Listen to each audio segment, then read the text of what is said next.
vou entrar aqui no... Vocês desligaram aí os microfones, né? Porque eu tô colocando ao vivo aqui.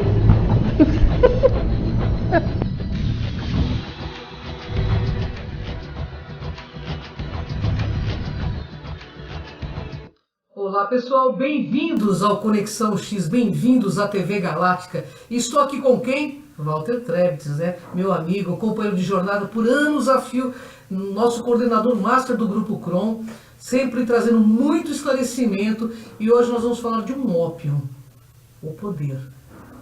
Vamos ver como isso mexe com a vida da gente, com a cabeça da gente? Tudo bem, Walter? Tudo bom? Psicanalista também, viu? Além de professor de Direito e Universidade, é psicanalista. Fez psicanálise no mesmo instituto que eu, né, Walter? Fizemos juntos, né? Walter. Só aumenta a minha responsabilidade. Mas você tem muita, você é uma pessoa muito plugada em consciência, muito generosa em contribuir conosco, né? Compartilhando todas essas informações. Muito obrigado. Walter, vamos falar o que é poder. O que é essa coisa chamada poder que tanto mexe com a cabeça das pessoas? O poder, ele é tão interessante que se você estudar o poder a partir da colonização do nosso universo local, você já tem indícios de que ele foi usado de uma forma inebriante, não digo nem como uma ferramenta, mas como algo que iludiu muito os seres que fazem parte, não fizeram só, fazem parte da nossa consciência universal. Que eu falo consciência universal, não somos nós aqui, todo o nosso sistema de planetas, de constelações do nosso universo. E o que a gente nota que na consciência que se manifesta neste nosso universo, por que eu falo isso? Porque na linha de conhecimento existem infinitos universos. Universos que a gente chama dos universos paralelos, onde há trânsito, tudo mais. Mas isso é uma coisa bem complexa. Nós vamos ficar aqui, daqui. Se eu sair voando aí para o universo, se eu venho de lá para cá, esse aqui. Esta consciência que se manifesta dentro de um tipo de impulso de desenvolver-se a materialidade e a própria espiritualidade voltado a um vínculo que se manifesta para nós como ego, E dentro deste ego, que todos os seres que parece que habitam o nosso universo, alguns lidam melhor com o ego, outros ainda estão aprendendo, nós estamos na linha dos alunos disso, nós estamos aprendendo a lidar com o ego. Então, esse poder se manifesta de forma curiosa, interessante, As raças colonizadoras dos planetas já tinham essa questão relacionada a poder, a controle. E de certa forma, se você quiser entender isso racionalmente, olhar lá atrás, mas por que o Criador, o grande arquiteto do universo, Deus, seja como for que se expressa no seu conhecimento e no nosso, fez fazer valer esta emanação, deu-se a isso, como uma forma, pela qual você reúne um interesse único dentro de um propósito. Lá na origem o poder fala isso, porque quando foi colonizada a nossa existência, há 4 bilhões de anos atrás, eu falo a nossa existência, inclusive o sistema solar, em que a primeira raça de seres biologicamente, que eram os reptilianos, biologicamente manifestos, eles tinham, como geneticistas e raças colonizadoras, esse princípio, porque eles levam até hoje. Até hoje nós temos esse reflexo dessa manifestação de poder. Mas por que tinha isso? Isso era um defeito? Não. Era a necessidade de centralizar um propósito. E dentro desse propósito centralizava o quê? Uma força única para aquele propósito acontecer. Porque se a coisa fosse no nível consciencial que existia na época, fosse pulverizada, ou seja, não se centralizava algo em torno de uma única força e uma força impositiva, que é o princípio do poder que a gente vê por aqui ainda hoje, você não tinha o resultado do propósito. Obviamente, quando você fala de expansão de consciência, de luz, de outros mecanismos de conhecimento e de contato consigo, com o universo, o poder passa a não ser nem ferramenta e nem próprio a essa existência. Por isso que hoje, e já há alguns séculos, ele é tão questionado, porque saibam vocês, o poder não é questionado nesse século, nessa década, e sim, há já vários séculos ele vem sendo questionado de alguma forma, né, posto à prova. Só que continuou, né, numa centralização governamental e tudo mais, ideológica e tal, e que ainda hoje se manifesta de uma forma impositiva para certos fins. Mas a nossa percepção nesse estágio de expansão de consciência faz com que a gente perceba que o poder não é mais a ferramenta, agora eu falo de ferramenta sim, né? Ou o propósito pelo qual precisamos. Por quê? Porque hoje não é uma consciência que leva as demais, é cada um responsável pela sua própria consciência, né? Na época, aí falando dos reptilianos, na época de Jeová, na época dos grandes faraós do Egito, na época onde se desconstruiu o politeísmo para o monoteísmo, ou seja, crer em um único Deus, tudo isso, toda essa questão de poder, era necessária para quê? Para centralizar um foco, né, uma finalidade. Né? Hoje a nossa expressão está, né, cada vez mais se expandindo mais. Né? Então hoje é o contrário, né, do que se tinha antigamente. Você precisa de processos nos quais cada criatura, cada expressão espiritual se tenha consciência de si, né? E não seguir, né, em torno de um propósito em relação a, por exemplo, a seguir, né, a mente ou a ideia, seja de uma religião, seja de quem quer que seja, né? Então, por quê? Porque falando do poder religioso, né, dentro da religião, como é que se manifesta o poder religioso? Né? Você precisa prender a mente ao entendimento, à expressão das pessoas dentro de um dogma. Senão aquela religião não prospera. Imagina se eu, dentro de uma igreja, vou permitir que se fale o que quiser, de qualquer jeito, de qualquer forma. O que eles fazem, sob o ponto de vista do propósito deles, até é coerente. Agora, basta você saber se você quer aquilo ou não. Ponto. Então, assim, se eu vou criar uma religião, criar uma forma de crença, eu preciso usar de um certo poder centralizador naquele propósito, senão não prospera. Né? Aquilo se dissolve. Né? Então, os mecanismos de poder indicam isso. Aí eu jogo poder político, poder de Estado. O que ele se resulta hoje para nós, por exemplo, no Brasil? Tripartição de poder. Poder executivo, legislativo e judiciário.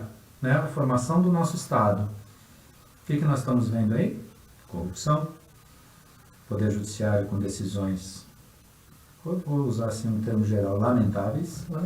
Né? O executivo é o nosso governo, com todos os problemas que ele causa. E o legislativo que faz leis para não serem cumpridas, né? Porque esse poder, na verdade, ele é um poder que é um absolutismo pessoal daqueles que estão lá, né? Não é um poder administrativo, né? Eles não governam pelo amor, eles governam pelo egoísmo, né? Então, não sei se é a prova final, mas estamos numa meta final, né? De testar o nosso ego em relação a isso, a lidar com tudo isso, né? Aí se vê que no mundo econômico, aí falando de economia, a gente saindo do governo, falando de poder monetário, o poder ele só se divide entre a quantidade de um lado ou de outro, porque o pobre ele quer ser a mesma coisa que o rico é. Verdade. Então humildade não é a questão da pobreza, humildade é uma coisa interna de cada um. Nenhum pobre, a princípio, é humilde. Não tem humildade na pobreza. Porque a pobreza, aquele que se vê pobre comparando ao outro, e isso é uma mera comparação também, que a questão de pobreza e riqueza é uma mera comparação, né? Porque aquele que vive em uma casa simples, ele pode estar muito melhor do que aquele que não tem casa. Então ele é rico perante aquele que não tem casa, mas ele é pobre perante aquele que tem um casão. Então isso é uma mera comparação, Só que as pessoas aceitam isso como dogma, levam isso a sério e fazem a vida ser assim. Agora, a humildade não vem daí. E aí que a gente vê que são as ferramentas de poder. A pessoa, na verdade, ela quer ascender a um status diferente por vaidade e poder. Ela quer exercer, ela vê nisso um poder. E o poder, nesse sentido negativo, está em todas as pessoas. Toda pessoa quer ser poderosa. Né? Tanto que existe ali num conceito geral de coisas que você diz, um senso comum diz isso. Você quer ver quem a pessoa é, dá poder na mão dela. É verdade, claro. Aí nasce a verdadeira pessoa. Aí mostra a verdadeira face do lobo também, né? A verdadeira face. Né? Mecanismos que indicam quem a pessoa é pelo poder, dinheiro. Primeiro, a pessoa não tem dinheiro, ela é legal, ela participa, ela vai na sua casa, ela é sua amiga. A partir do momento que ela tem dinheiro, a coisa fica esquisita. É verdade, porque, né? Estranho, né, Walter? Parece um ópio isso, né? Infelizmente. Então, isso tem uma razão existencial para nós. Só que a nossa realidade hoje não contempla mais isso. A gente explica lá do passado. Um dia que a gente falar de reptilianos, de raças adâmicas, dessa formação nossa aqui, a gente fala um pouco e aí dá para entender melhor por que eu falo de poder lá atrás, no aspecto colonizador. Mas isso tinha uma finalidade. Né? Não digo assim, positivo, negativo. Também dependia da consciência das criaturas da época e tudo mais. Mas se explica por aí.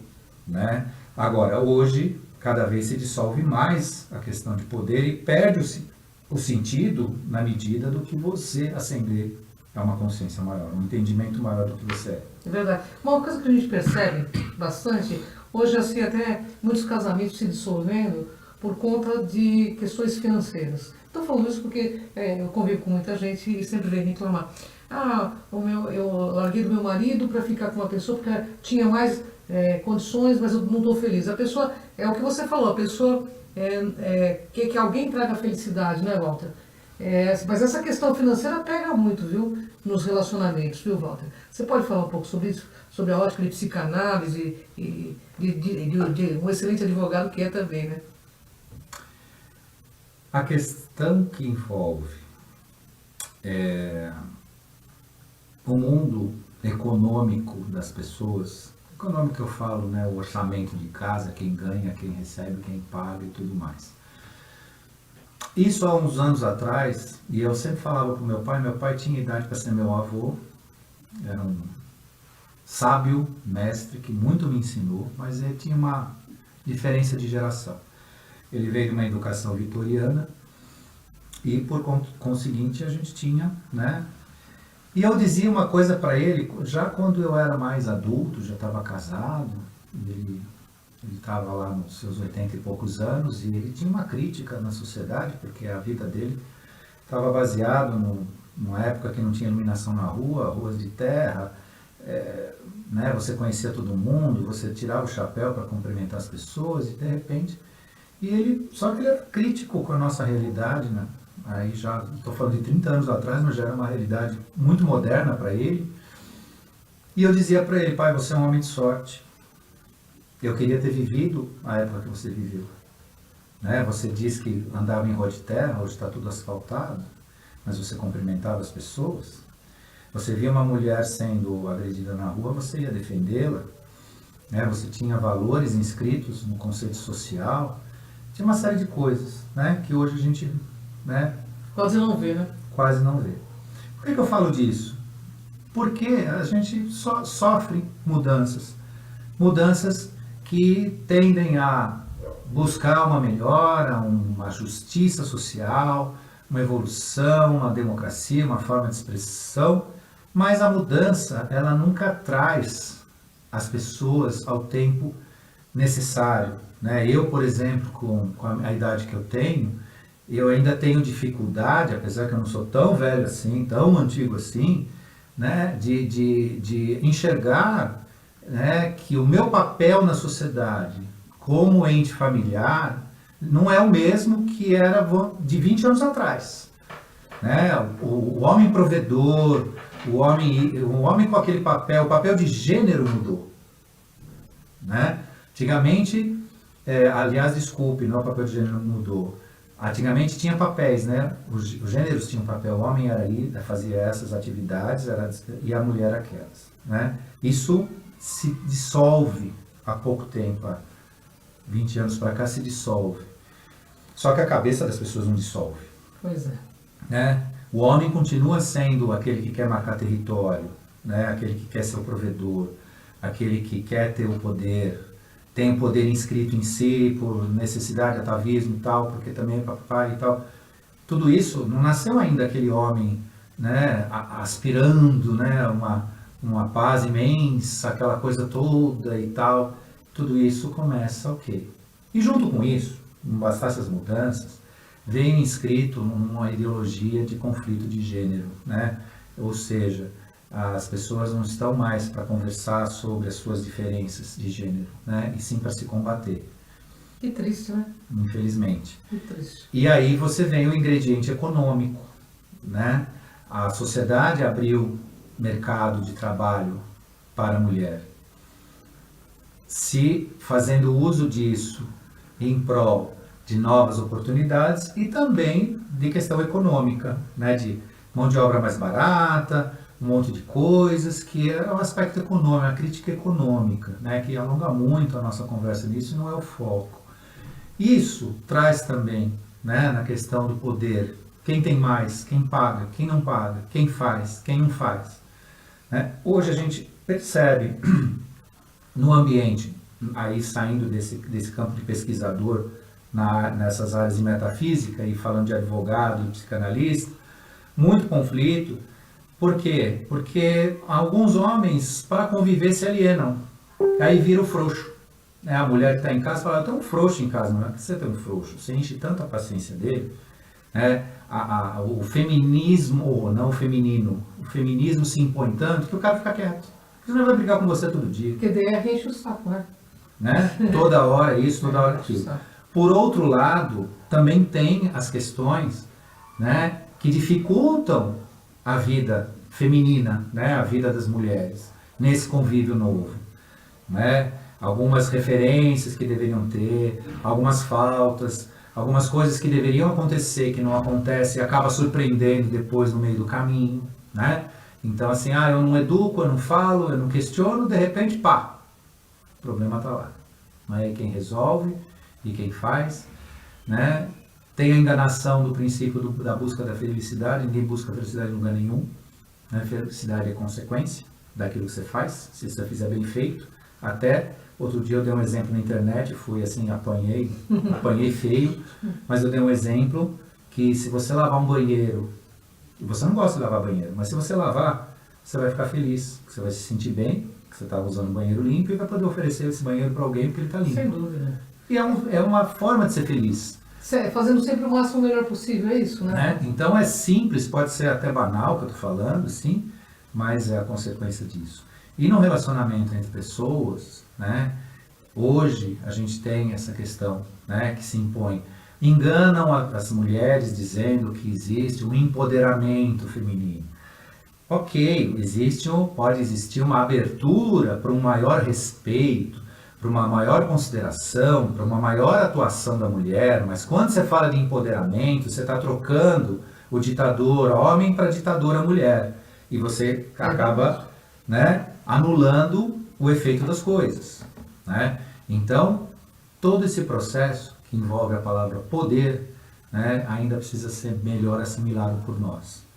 Até porque vira meio que um ópio. A gente vê isso também. Vamos falar agora dentro das religiões. Há grandes mistificadores que, por conta de manter esse poder, mantêm as mentes retrógradas, né? Fala um pouquinho deles, que estão dentro das religiões. A gente vê isso, não vou citar as religiões, mas a gente vê em vários quadros aí no Facebook, né? Os engodos que as pessoas entram, até porque ninguém é vítima, né, Walter? A pessoa que busca ficar nessa zona de conforto sempre vai ter um algoz aí sugando ela. O poder, aí eu posso sim falar que poder é ferramenta, né? Na questão das religiões, eles usam este poder de forma a controlar o que a pessoa pensa, Nesse sentido, no que ela pensa, naquilo que ela é induzida a acreditar, porque ela acredita, ela não experiencia, mas ela acredita. Daí eles usam, além dessa ferramenta do poder, o medo, tá? Então, enquanto a pessoa passa a ser acometida de uma insegurança pessoal, de uma insegurança de que o caminho dela ela não pode trilhar sozinha, sem o apoio da religião, ou da igreja, ou seja, o que for, né? Então, aí nasce então aquele poder, né, manipulatório, né, no qual se traz para aquela pessoa a ideia de salvação, a ideia de que aquela reunião pela qual ela participa, pela qual ela faz parte, é a salvação dela, é o caminho dela e tudo mais. Não sou aqui, né, e não desejo embates ou debates com qualquer religião. Cada um sabe o seu caminho, né? O que existe, assim, uma coisa muito clara, né? E a religião é dogmática, aí ela entra naquela ferramenta de poder na qual ela é obrigada a se manter dentro dos seus dogmas, sob pena dela se dissolver.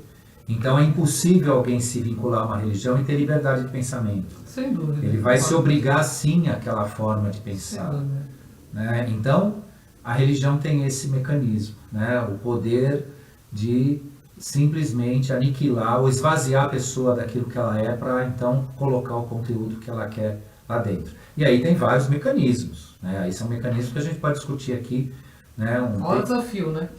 Um tempo todo. Mas eu quero te fazer uma pergunta agora no meio ufológico. Como você vê essa questão da ufologia está virando uma religião? Que a gente vê a manifestação, a pseudo-manifestação, né, de seres que se dizem extraterrestres dentro dos centros espíritas. Qual é o seu ponto de vista disso? Porque, no meu ponto de vista particular, eu vejo a religião como uma manipulação de massas. Queria saber o seu ponto de vista. Bom, a questão da ufologia, ela pode muito bem substituir a religião nesse aspecto de manipulação, né? Se ela for mal conduzida, mal entendida, né? Então, assim, ela já tem um viés aí, que é um viés de quem segue o quê, ou acredita no quê, ou busca o quê. Então, isso tem um aspecto, assim, bastante perigoso para se tornar também uma forma, né, como se fosse a manifestação de uma religião. Existe já há um bom tempo, manifestando em vários grupos, o que a gente chama a espiritualidade egocêntrica, do ego, que o cidadão é levado a crer que o universo está à sua disposição, que ele conspira a seu favor, que tudo que você crê e projeta lá, o universo vai fazer para você, que basta que você tenha pensamento positivo e plá, e plá, e plá. Cuidado também com esse caminho. Sim. Né? Essa espiritualidade vaidosa, em que coloca você como um semideusinho, coisa e tal, tem um seu perigo também. Né? Por quê? Porque a pessoa pode se enganar também. É um auto-engano também, né? Então, então o que acontece? O universo conspira a seu favor, mas você tem que estar numa vibração idêntica desse universo. É um trabalho seu. Essa vibração não vem assim do nada. Né? Existe o que vai existir, que nós já falamos numa outra oportunidade, podemos voltar a falar, é que a partir do ano que vem existirá uma vibração planetária que vai propiciar e vai facilitar a aproximação dessa realidade universal para uma expansão de consciência, uma expansão de conhecimento. Mas isso vai ser um trabalho seu, né? Não é uma coisa que ou está pronta ou você pode esperar que venha nesse narcisismo que existe em alguns grupos espiritualistas ou espiritualizados aí do New Age para cá, que acha que o universo conspira a seu favor, tudo é seu. É tudo facinho, né? Tudo facinho, que está cheio de... Você não tem que fazer trabalho nenhum interno, né? Tudo vem sem trabalho algum. Então esse viés, junto com esse conhecimento de ufologia, dentro da ufologia está acontecendo também, que estão confundindo, como fizeram com Cristo, estão confundindo com o comando Ashtar. Comando Ashtar, já estão dando nome para um cara aí que aparece para algumas pessoas, que se diz que é Astacheran. Astacheran não é um comandante. O comando Ashtar é como se fosse a energia crística que fez o nosso universo local ser habitável para a nossa consciência humana. Né? E projetaram tudo numa figura chamada Jesus Cristo, do qual se dogmatizou, se mitificou e se tem tanto questionamento se é, se não é, se ele foi para Jerusalém, se ele é verdadeiro, se não é. Por quê? Porque Cristo é uma simbolização do primeiro ser da raça adâmica, que é a nossa raça humana. Então ele é a representação, ser de nona a 11ª dimensão. Ele existe sim como ser, como expressão, mas não da forma tão, né, materializada e desenhada que fizeram para a gente. E estão fazendo isso com o comando Ashtar, que é um comando de conscientização e proteção do universo local e não um ser. Né? E aí vem gente publicando aí, internet, grupo de WhatsApp, tudo, que falou com a Astacher, que a Astacheran apareceu. Cuidado com isso, gente. Né? Então, cuidado, porque vai ser mais uma legião que vai seguir. Ah, vamos seguir a Astacher. Vai virar uma outra religião, já está virando uma outra religião, né? Vira outra religião. Agora, no seu ponto de vista, qual é o maior poder que um ser humano pode ter? O maior poder do ser humano é se conhecer a si mesmo. Essa é a grande ferramenta. E digo para vocês, esse poder vai fazer com que a gente converse com qualquer ser do universo. Enquanto não existir esse mecanismo, você não vai falar com ninguém, ninguém vai descer em espaçonave querendo bater papo com você, marcar reunião, esquece. Se você não se conhecer, e eu digo a vocês uma coisa, se vocês aportassem em algum planeta e encontrassem criaturas lá que não sabem quem elas são, o que vocês iam fazer? Né? E falar, pô, um bando de Zé Ruela aqui, né? O que eu vim fazer aqui? O que eu vou ganhar com aquilo? Eles não sabem nem o que eles são. E é a mesma coisa que a gente sofre aqui com eles lá. Quando eles aportam aqui para se aproximar da nossa consciência e percebem, eles vamos aguardar, porque eles exercem o princípio da não interferência, né? E então é o que a gente tem. O maior poder que a gente tem é o autoconhecimento. É saber quem somos nós na essência. Porque nós não somos apenas isso que nós estamos vivendo agora. Você tem um passado enorme. Muito secular, né? E isso você precisa resgatar. É isso aí, pessoal. O dia que a mensagem clara que é deixada aí, o dia que vocês se encontrarem, nós nos encontraremos. Então, é por aí. Autoconhecimento é libertador. Olha só o sentido da frase, libertador. Né? Porque você consegue entender as imaturidades tua e a dos outros. Então, você tem menos expectativas. Estou aqui com o Walter Trebitz, que vai deixar agora a mensagem dele final. Walter, deixa sua mensagem final para o nosso pessoal, que a gente já está terminando. Eu quero aproveitar a palavra libertador. Usar a questão semântica, o que é? Você analisa a essência da palavra. Dor, o que é dor no português? Lá, quando você pegar o estudo português, é o aparelho. Tudo que é aparelho, liquidificador, tudo que movimenta é dor. Libertador. Salve-se daquilo que te controla, dos aparelhos que te controla. Aparelhar o mundo para te prender. Por isso que é libertador. Porque você está envolto ou envolta, se você for uma menina, você está envolta, né, de sistemas que te aprisionam, né, de aparelhos, de mecanismos. E aí eu uso a palavra semântica para fazer não um trocadilho, mas uma explicação, né, mais ampla. Livre-se daquilo que te prende, né? E é só por intermédio da consciência, da percepção, né, do saber, né, da busca. Então, libertador. Vamos deixar as ferramentas de lado para ter uma consciência de si. Gratidão, Walter, uma honra enorme estar contigo. Você quer deixar algum contato para o pessoal? Pode ser o meu e-mail, é Walter com W, tem um H depois do T, então é Walter com TH, Walter com TH, adv@hotmail.com. Por favor, não esqueçam do H. Sem o H não vai para mim. Tá? Walter, você está no Facebook também, né, Walter? No Facebook é meu nome direto. É só digitar lá Walter Trebitz, vai me achar. E pode entrar na minha página, tem alguns pensamentos, algumas coisas. E estamos aí. É isso aí, pessoal. Como disse o Walter, libertador, não é? Pessoal, até o próximo Conexão X e fica plugadinho na TV Galáctica aqui com a gente, tá bom? Até a próximo programa.